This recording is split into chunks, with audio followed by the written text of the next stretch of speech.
So it needs to be sized 2 sizes bigger. There is engraving on the side, so I have to write it down and make sure I engrave the same thing with the same type of font, same message.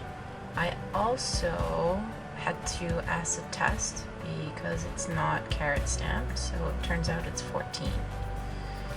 I take note of any abrasions on the stones to show that they were there already. Get started. You can see here I've added the metal. I put tape around the stone. I laser welded it. And this is what I had to make a piece of metal curved that would fit in here. I decided I could have kept the engraving and cut it here, but if there is a color difference, I think it would have looked really odd if it was here on the side, so I chose to get rid of the engraving and add the sizing piece here. Here is a ring set, engagement and wedding band that was soldered together, and my job was to size it bigger.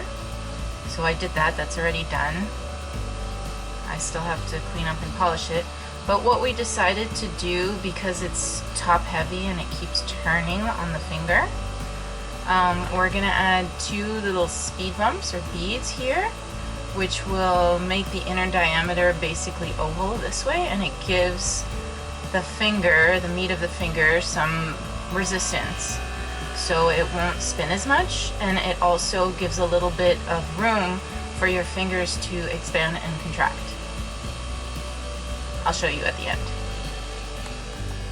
I made this when I was an apprentice.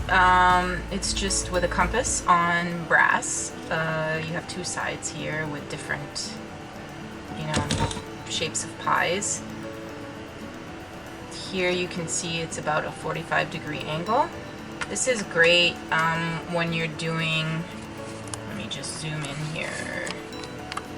This is great like when you're adding beads in a ring, because you can basically just put the ring on top.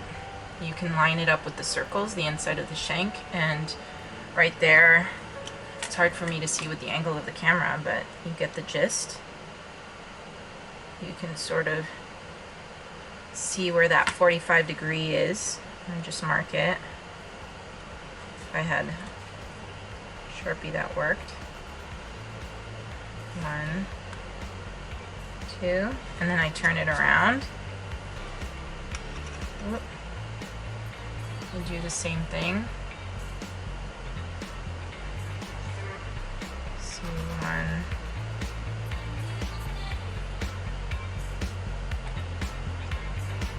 Sharpie, Sharpie, work. 1, 2. Honestly, today I eyeball it because it's pretty correct. And then I see,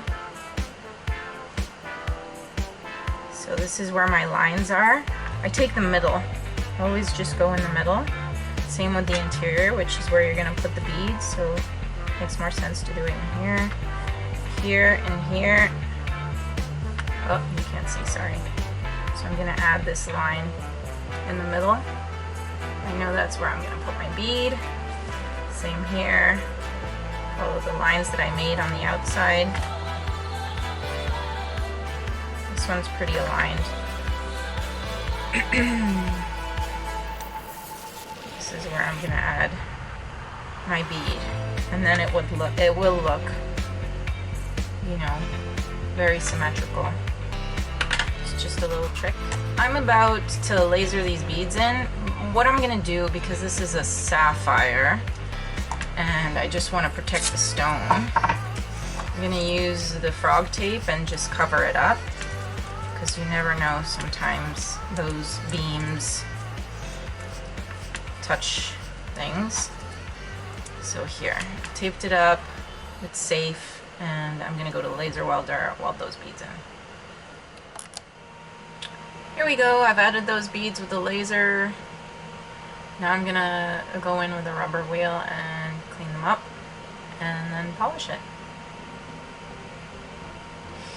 Yeah, so just an explanation. The shanks are round, but this creates an oval space. So it's actually easier to get the ring on when you turn it. My finger's too big. Than if you go straight down, so you can always turn it and then rotate it.